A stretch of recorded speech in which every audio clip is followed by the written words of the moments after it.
As the festive spirit of Christmas fades into the crisp winter air, France gears up for another beloved celebration, l'Epiphany. L'Epiphany, or Epiphany, is rooted in a biblical story full of wonder and intrigue. Celebrated on January 6, it commemorates the journey of the Magi, also known as the wise men or three kings, who followed a star to find the newborn Jesus, bringing gifts of gold, frankincense, and myrrh.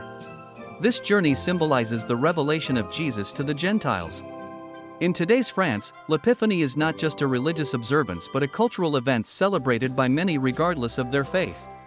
While it's traditionally marked on January 6, many now celebrate it on the first Sunday of January.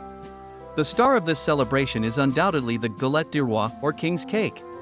This delicious pastry, made of puff pastry filled with frangipane, hides a special surprise, a small figurine or fève.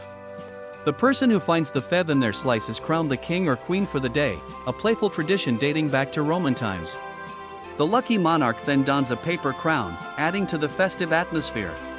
In the south of France, particularly in Provence, the tradition varies slightly. Here, the Galette du Roi takes the form of a brioche de roi, a sweet bread adorned with candied fruit, symbolizing the jewels of the wise men.